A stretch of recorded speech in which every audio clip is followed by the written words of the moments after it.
Mga kwento ni Felmo.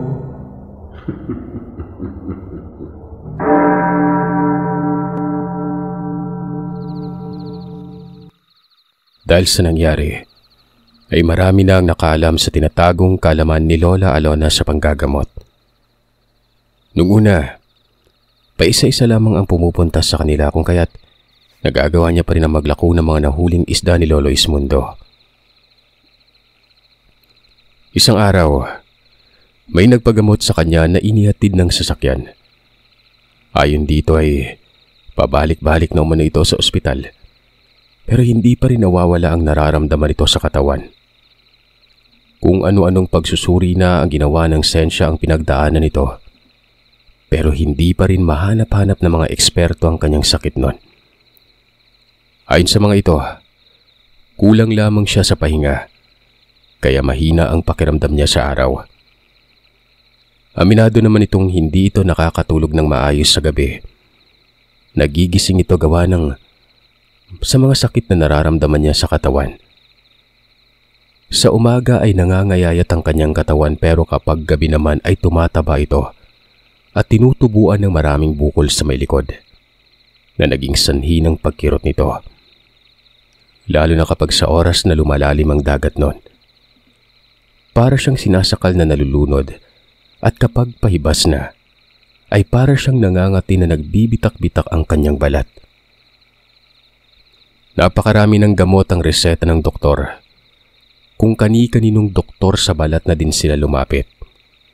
Pero ganun pa rin, pabalik-balik lamang ang nararamdaman nito. May katulong silang nakatira sa lugar nila Lola Alona. Ito ang nagsabi na patingnan nito sa may babaylan. Hindi naman naniningil ito kaya walang mawawala sa kanila. Tanging ang biyahe lamang nila papunta sa lugar ang kanilang gugugulin. Kung kaya't alang-alang sa mahal na anak ay dinala na nila ito kay Lola Alona. Kaagad naman itong inasikaso at pinausukan nun. Gamit ang insenso, kamangyan at palaspas, inikot ni Lola Alona ng 7 beses sa katawan niya ang kanyang pansoob nun, habang pinapakiramdaman niya ang paggalaw ng pulso nito. Matapos ang kanyang pagmatsyag ay tinanong niya ang magulang ng binatilyo kung may nakaaway ba ito sa eskwela. Sumagot naman ang mga magulang ng bata na hindi nila alam. Hindi naman nagkikwento ang anak sa kanila.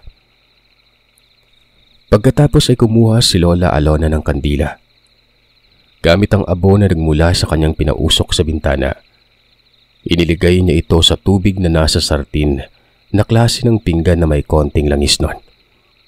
Pagkatapos ay pinatuluan niya ito ng katas ng kandila habang nag-oorasyon. Ilang sandali pa, lumabas ang larawan ng isang binatilyo na kinikwelyuhan ng kanyang pasyente. Si Lola Alona lamang ang nakakakita nun.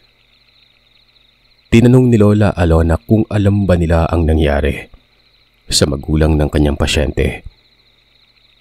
Pinliwanag ni Lola Alona ang kanyang nakikita at nagulat ang mga ito.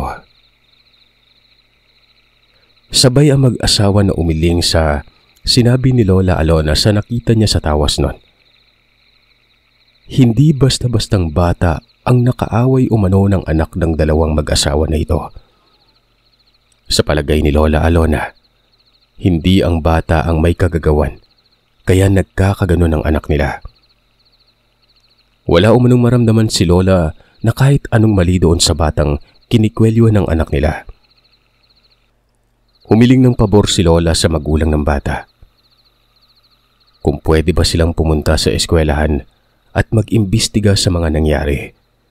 At kung maaari ay subukan na ring humingi ng paumanhin sa binatilyong nakainkwentro ng kanilang anak. Tumango ang mag-asawa. Sinabi naman ni Lola Alona na iwan na muna ang binatilyo sa bahay nila. Medyo nag-aalangan pa ang mag-asawa noon kaya sinabi na lamang ni Lola sa kanila na kung komportable sila na matulog sa sahig ay ayos lang naman sa kanya na ipahiram muna sa kanilang silid ni Tio Sandro. Nagpasalamat naman ang mag-asawa. Nagpaalam lamang sandali ang tatay ng biktima na si Amado Nauuwi muna para kumuha ng damit nila noon. Hindi naman yun pinigilan ni Lola gawa ng may sarili naman itong sasakyan. Pinagpaalam naman ito na kung pwede isama niya si Tio Sandro sa pagpunta sa bahay nila. Pumayag si Lola Alona noon. Kaya nagmamadaling umalis ang dalawa bago pa maabutan ng hapon. Mabilis na lumipas ang oras at nakabalik naman ang dalawa bago magtakip silim. May dala ang mga itong isang sako ng bigas at maraming grocery. May 3 litsyong manok pa. Kung kaya't tumatak talaga yun sa isip ni Nanay Miriam na kailangan maging mayaman siya pag nakapagtapos siya ng pag-aaral noon. May dala namang manipis na kutsyon si Mang Amado at damit nila mag-anak. Habang kumakain sila ng hapunan ay nagsabi ang mag-asawa na magbabayad na lamang sila ng renta sa kanilang pananatili sa bahay ng mga ito. Pero ayon kay Lolo Edmundo, huwag na umano nilang alalahanin ang tungkol sa renta. Hindi na yun kailangan pa. Kukontrahin ko lang munang pag-orasyon ng nilalang na nagpaparusa sa anak nyo. Saka na ako kikilos ng naaayon sa paggamot ko kapag nakapag-imbestiga na kayo. Wika ni Lola Alona sa mag-asawa. Pagkatapos nila maghapunan, pinunta na ni Lola Alona ang kanyang pasyente. Nagsisimula na itong mag-inat ng katawan. Patunay na nagsisimula na rin ang nilalang sa pag-orasyon. Kaagad na kinuha ni Lola Alona ang kanyang langis at nilagyan ng langis ang bawat pulso ng binatilyo. Maging ang batok, ang hita at ang kilikili nito. Ganon din ang kanyang talampakan at ang kanyang palad noon. Dahil doon ay huminto sa pag-inat ang binatilyo. Huminto din ang tila nasasaktan na anyo nito. Bumalik ito sa normal at saglit bumuka sa mga mata. Tinulungan nila itong makaupo para makapaghapunan kahit sabaw lamang ng sinabawang isda noon. Sumaya ng bahagya si Aling Edita nang nakapaghigop ng sabaw ang anak. Hindi kasi ito nakakakain ng kahit ano simula nang nagkasakit ito. At yun ang unang pagkakataon na nakapaghigop ito ng sabaw. Hindi lamang paghigop ang ginawa nito dahil humingi din ito ng konting kanin at isda noon. Kita naman ni Lola Alona kung gaano kasayang ginang. Napaluha pa ito na umusal ng salamat kay Lola. Sa kabila ng kaligayahan ng pamilya, gusto pa rin ni Lola na malaman ang dahilan kung bakit humantong sa ganoong sitwasyon ng binatilyo. Kinabukasan, maaga pang nagising ang mag-asawa. Unang tinitigan nito ang sitwasyon ng anak at natuwa ito sa nangyaring pagbabago ng mismong anak nila na yon. Kahit maliit na pagbabago lamang yon ay malaki na para sa kanila. Kayo ba naman? Mahigit 1 buwan na ang pagkakasakit ng anak nyo, di ba? Pero wala man lang pagbabago at wala ding nakikitang sakit ng mga doktor. Tapos bigla na lamang naging maayos nang idulog nyo sa isang manggagamot. Bago umalis sa mag-asawa, nilagyan muna sila ng pangontra sa mga nilalang sa dilim ng lola kong babaylan. Ilang oras ang nakalipas bago bumalik ang mag-asawa. May dala-dala na din sila mga ulam na kanilang pinamalengke. Kakarating lamang din naman nila Nanay Miriam at Tio Sandro, galing sa paglalako ng huli ni Lolo. Ilang sandali pa, nagkwento ang mag-asawa tungkol sa kanilang pag-iimbestiga sa paaralan. Sinabi ng mga estudyante noon na bully talagang binatilyo na kinuwelyuhan ni Rufo. Walang nagtangkang magreklamo doon, dahil nagreklamo ang nakalaban nito at hindi naabutan ng 1 linggo. Kagaya ng nangyari kay Rufo, ay nagkakasakit ng mga ito. Tanging si Rufo lamang ang naglakas loob na lumaban sa batang ito at kinuwelyuhan niya yon. Ngumiti si Lola Alona. Tama ang pagkakabasa ko sa anak niyo kung ganon. Wala na tayong pag-usapan pa. Kung pinahihirapan siya ng 1 buwan, ibabalik natin ang pagdurusa sa may gawa niyan sa kanya. Wika ni Lola. Kinagabihan ay nagsimula na namang uminat-inat ang katawan ni Rufo. At hindi kagaya noong nakaraang gabi mas masakit ang klase ng ingay na ginagawa niya ngayon. Sinabi ni Lola Alona na sinusubukan ng nilalang nasaktan si Rufo at kung magkamali siya ng galaw ay siguradong papatay nito ang binatilyo. Dahil sa reaksyon ng katawan ni Rufo, kaagad na inihanda ni Lola Alona ang kanyang gamot. Langis yun na punong-puno ng dasal at buhay na salita na naglilinis ng kaluluwa ng tao. Konti lamang ang ipinainom niya sa binatilyo dahil malinis naman ang puso nito. Pero kailangan ng katawan niya ang langis para patayin ang insekto na nilagay ng mangkukulam sa katawan niya. Nang malunok na ng binatilyo ang langis, ilang minuto lamang ang nakalipas. Nakita na ng babaylan ng kulay itim na sinulid na nakalabas sa tenga nito. Dahan-dahan naman itong hinugot ni Lola Alona.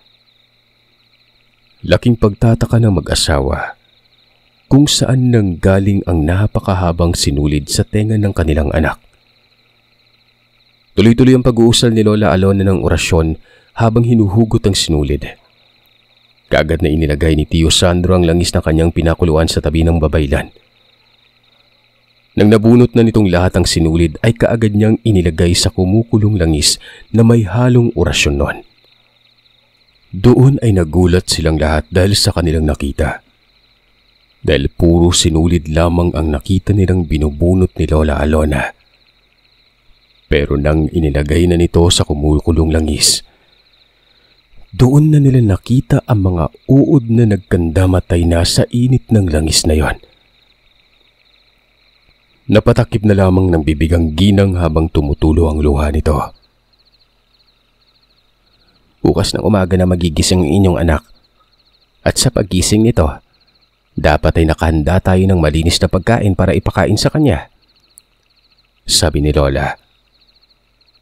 Ang ibig sabihin ng malinis na pagkain ay ang pagkain na walang halong mantika at iba pang granyola.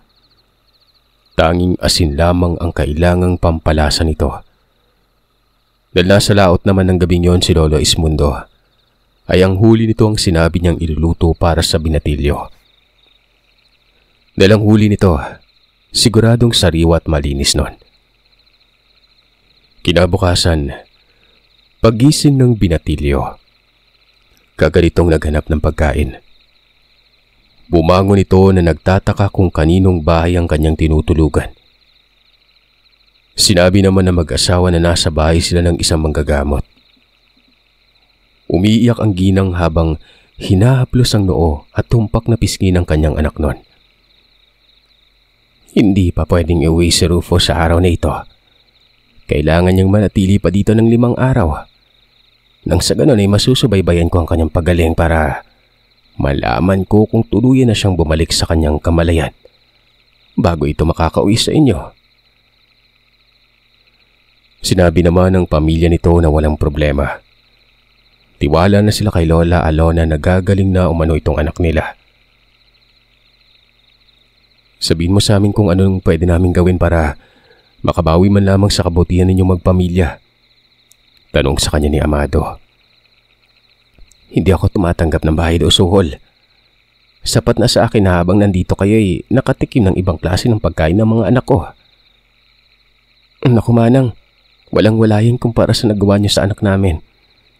Binalik niyo lang ang buhay ng anak ko. Habang buhay ko itong pasasalamatan sa inyo. Sinabi naman ni Lola Alona na huwag magpasalamat ng sa kanya lang dahil instrumento lamang siya ng Panginoon. At kung meron mang dapat pagpasalamatan ng pamilya nun, walang iba kundi ang may likha. Lumipas sa mga araw, tuluyan nang gumaling si Rufo. Nakauwi na rin ito at nakabalik sa eskwela. Pero ang kaklase nitong naging dahilan ng pagkakasakit niya, bigla na lamang umanong hindi pumasok noon. Tila ba hindi ito naaalala ng kanyang mga kaklase at guro? Hindi na lamang pa yun pinansin ni Rufo. Ang mahalaga ay gumaling siya at nakabalik na muli sa pag-aaral. Samantalang ang pamilya naman ay naging regular na panauhin na sa bahay nila Lola Alona tuwing linggo ng hapon. Pagkagaling ng mga ito sa simbahan ay dumediretso ang mga ito sa bahay nila Lola. At sa tuwing may handaan sa bahay ng mag-anak, ay hindi pwedeng hindi sila imbitado. Isang araw, habang nag-aasikaso si Lola Alona ng kanyang mga pananim, may lumapit sa kanyang isang mama. Tila ba nagmamadali yung paglalakad nito? Pagdating sa kanilang bakuran ay nagmamadali ito sa pagtawag ng kanyang pangalan. Kaagad naman niyang tinanong ang lalaki kung ano ang kailangan. Nagpakilala ito sa pangalang Igme. Pumunta ito sa bahay para manghingi ng tulong.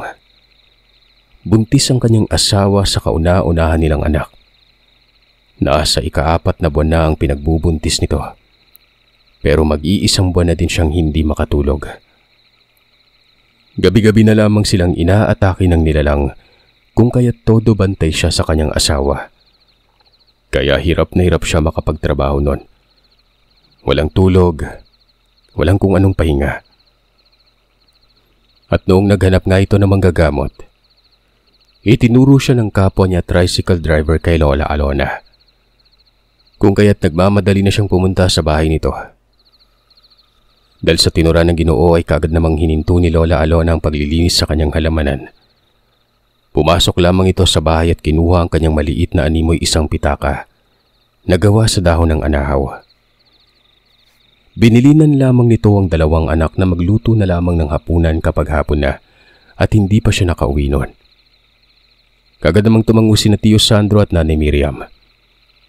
Nagpaalam na si Lola Alona kay Lolo Ismundo. Pero nagsabi ito na huwag siyang umalis ng mag-isa. Isama umano ni Lola si Tio Sandro noon. At para wala nang marami pang gulo ay isinama niya na nga ito. Pagdating sa bahay ng mag-asawa, hindi pa man sila nakakapasok sa bakuran ay marami nang nakita si Lola Alona na marka sa puno ng himelena na nasa labas ng bakuran. Nilapitan ito ni Lola Alona at inusalan ng mga buhay na salita ang punong yon. Pagkatapos ay hinaplos niya ang puno ng kahoy gamit ang kanyang palad.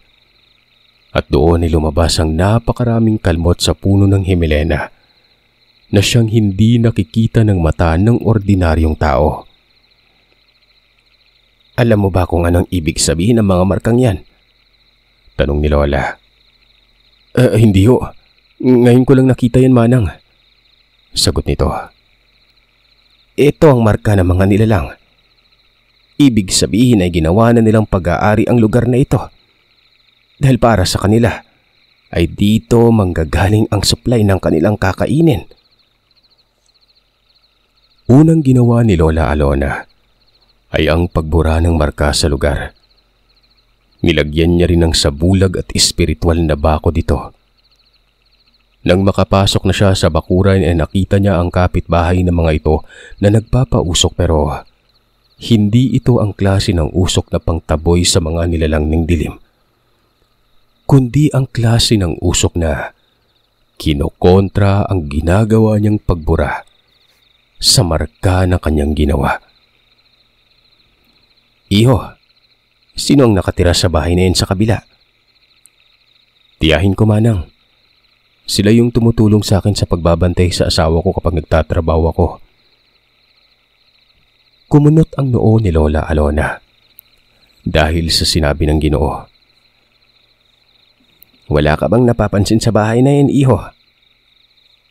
Tanong ni Lola Alona noon. Saglit nag-isip ang binata at sinabi niyang ilang beses niyang nakitang may handaan sa kabilang bahay. Pero tuwing gabi lamang yon.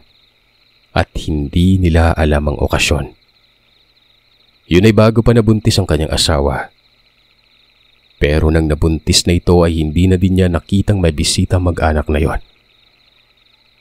Tumangutango na lamang si Lola Alona sa sinabi ng lalaki. Habang umuusok sa kabilang bakuran ay kinontra naman yun ni Lola Alona. Hinipan niya ng buhay na salita ang siga na siyang naging sanhi ng pagkamatay ng apoy. At kaagad na naglaho ang usok nun.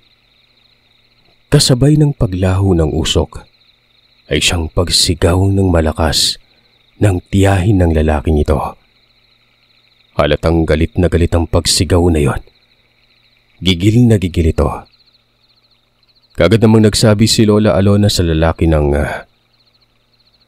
alam mo minsan, ang akala natin mga tao na tutulong sa atin sa panahon ng kagipitan, siya rin mga tao na gumigipit sa atin at sanhi ng ating kalungkutan. Naguluhan naman ng lalaki sa sinabi ni Lola Alona. Kagad silang pumasok sa bahay. Ganoon na lamang ang pagkagulat nila nang madatnan nila ang buntis na walang malay. Ginising ito ng asawa. Kagad naman itong nilapitan ni Lola Alona. Inusalan niya ito ng orasyon. Pinaamoy ng kanyang gamot na may nakababad na mga halamang gamot. Ilang segundo lang ang lumipas ay nagising na ito. Napamura naman si Lola Alona sa kanyang nakita sa katawan ng babae.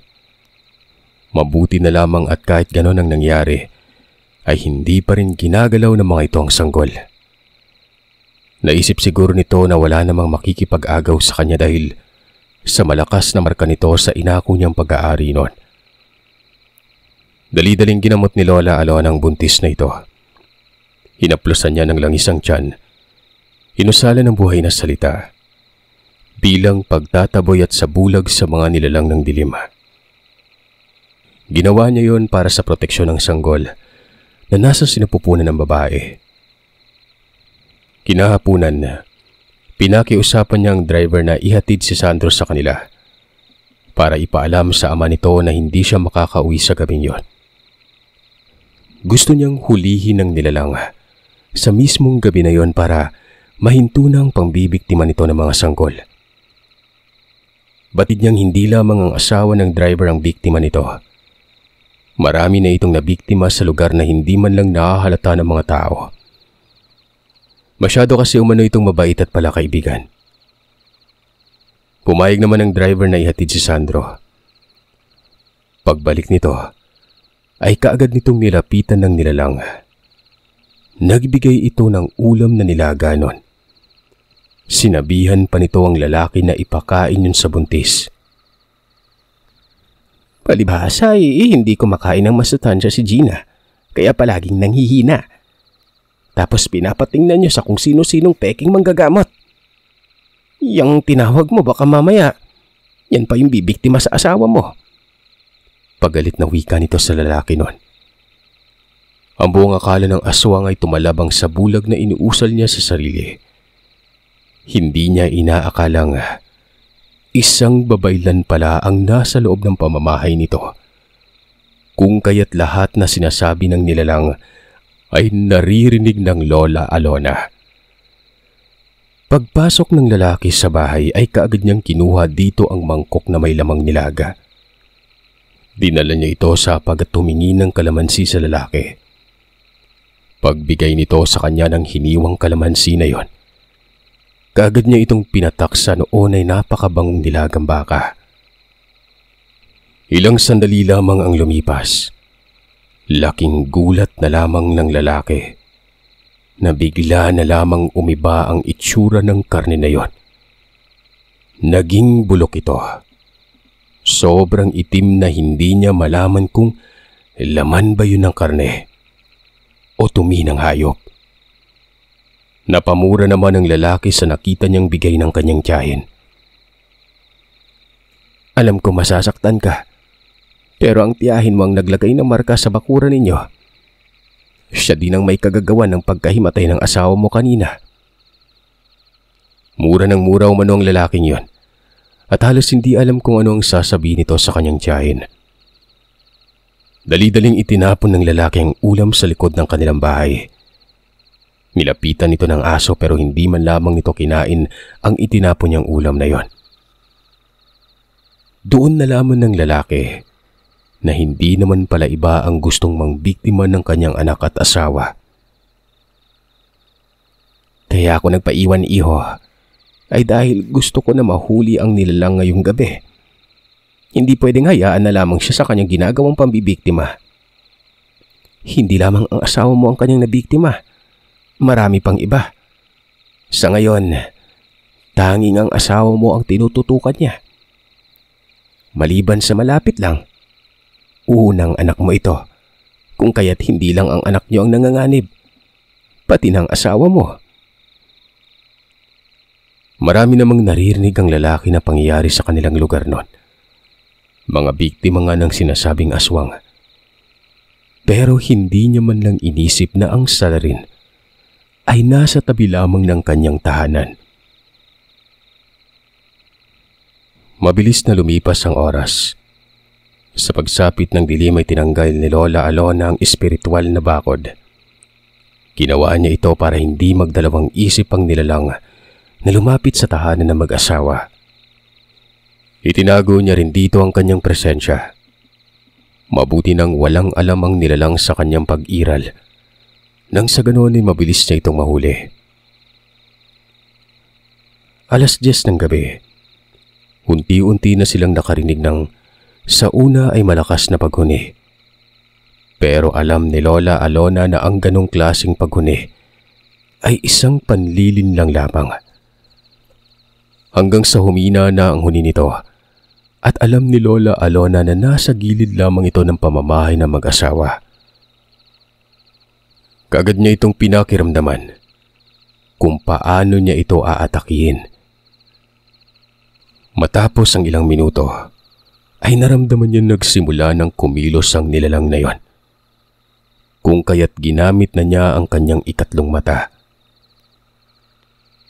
Maya-maya lang, binato na niya ang nilalang ng buhay na salita. Tinamaan ito. Nanghina lamang ito kaya't alam niyang hindi yun basta-basta. Muli ay binato niya ito ng buhay na salita kung kaya't bumagsak na lamang ito sa lupa nun. Dali-dali niya itong ipinako gamit ang espiritual na dasal na naging sanhi ng paghiyaw ng nilalang. Lumabas si Lola Alona para hulihin ito. Pero naramdaman niya ang dalawa pang presensya na tila nakamasid lamang at naghihintay ng kanyang paglabas. Ang ginawa ni Lola, dinoble niya ang pagpako sa nilalang na ito. Mas lalo itong pumalahaw kung kaya't dumapit na ang dalawa pang nilalang na nag-aabang sa malayo. Paglapit ng mga ito, muli siyang nagpakawala ng buhay na salita na siyang ikinabagsak ng nilalang sa lupa. Nalaman ni Lola Alona na bata lamang ang tinamaan ng kanyang pagbato nun. Pagbagsak nito sa lupa, kaagad niya rin itong ipinako. Sa gigil ng isa pang nilalang ay lalapit na sana ito sa kanila. Pero sumigaw ang nakapakong babae. Pinapatakbo niya na ito.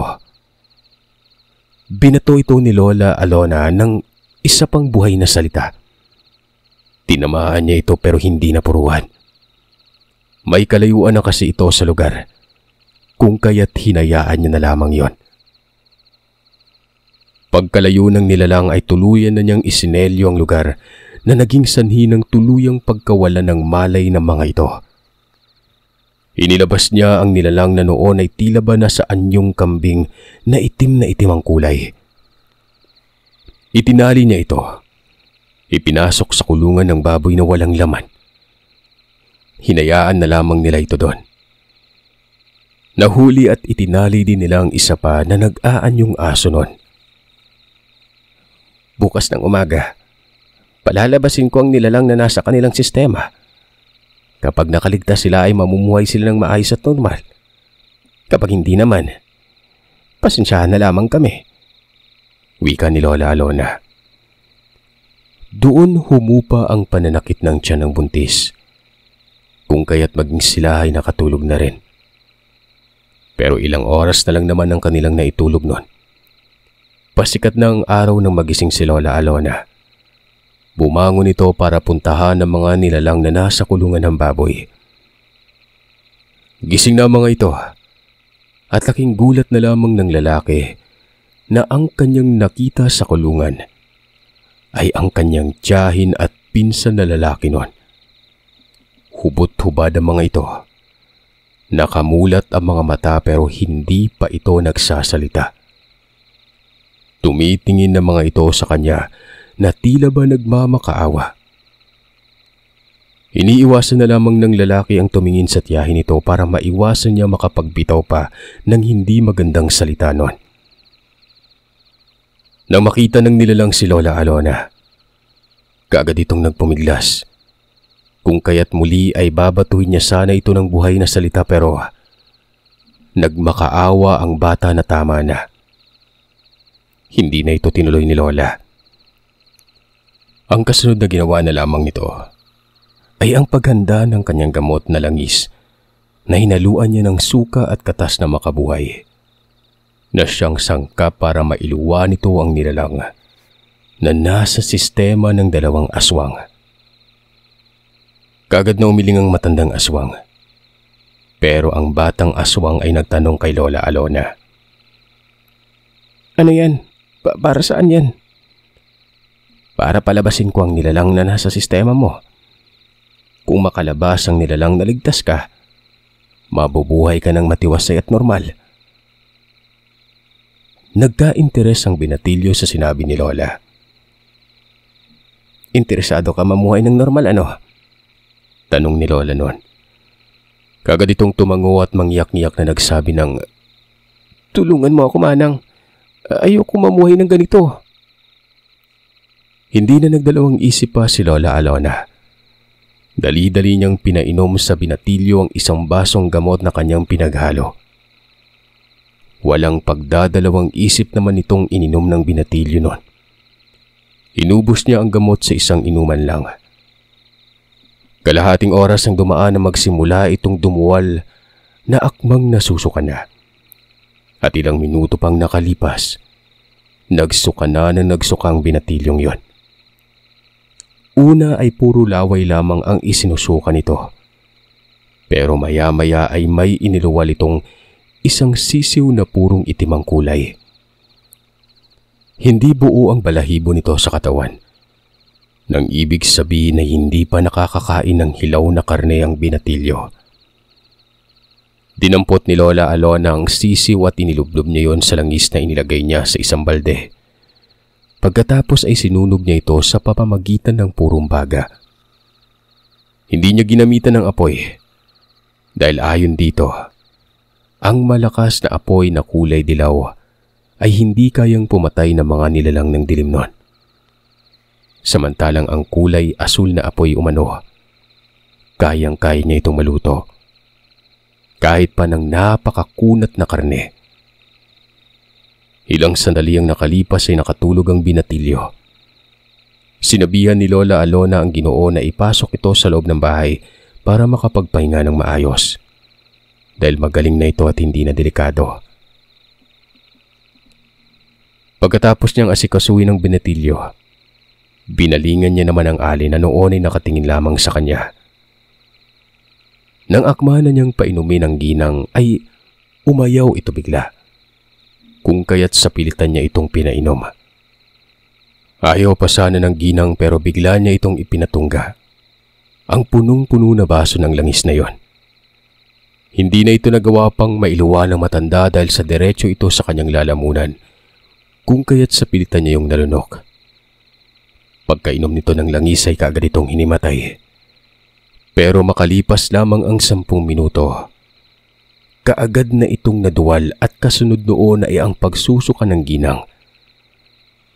Ilang sandali pa ay kaagad nang lumabas sa lalamunan niya ang isang napakalaking palaka na kulay itim. Minadaling dakutin ni Lola Alona yon. Dali-daling inilublob sa langis at kaagad na binalot ng telang pula. Isinalang niya ito sa nagbabagang apoy na siyang kaagad na tumupok sa sisiw. Kaagad din itong tinupok ang napakaitim na palakang na yon. Maya-maya pa ipagkatingin niya sa ginang, nakapikit na lamang ito. Nung una ay akala niyang gising pa ito pero nung hinawakan niya at pinulsuhan, wala na itong buhay. Pinasundo ni Lola Alona sa driver sina Tio Sandro at Lolo Esmundo. Kaagad naman sumunod ang mga ito. Pagbalik nito ay kasama na nitong dalawa. Si Tio Sandro at Lolo Esmundo na ang siyang tumulong sa driver para mailibing nilang nilalang. Nung mismong araw na yon, Pagkatapos itong mailibing, ay ang muling pag-usal ni Lola Alola ng mga orasyon na siyang naging sanhi para makalimutan ng driver ng tricycle ang tungkol sa mag-inang aswang na siyang kinamangha ni Lolo Ismundo at Tio Sandro. Dapit hapon na nang magising Binatilyo. Nagtataka ito kung naroon siya sa bahay ng kanyang pinsan. Hinanap nito ang kanyang kuya at tinanong kung nakaligtas ba sa sunog ang kanyang nanay at tatay.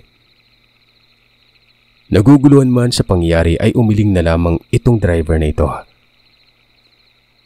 Dito ka na lang sa amin, Silvino. Simula ngayon, kami na ng ate Nilda mo ang magiging pamilya mo. Naging maayos ang sitwasyon ng buntis at ibililid na lamang ni Lola Alona ang Binatilyo sa lalaki. Makakatulong ang pagbura ng memorya nito tungkol sa kanyang magulang. Bago umuwi, nilagyan na lamang ito ni Lola Alona ng espiritual na bakod at sabulag, ang bahay na mag-asawa, para hindi na sila kailanman gagambalain na mga nilalang ng dilim, hanggang sa makaraos ang ginang sa kanyang panganganak.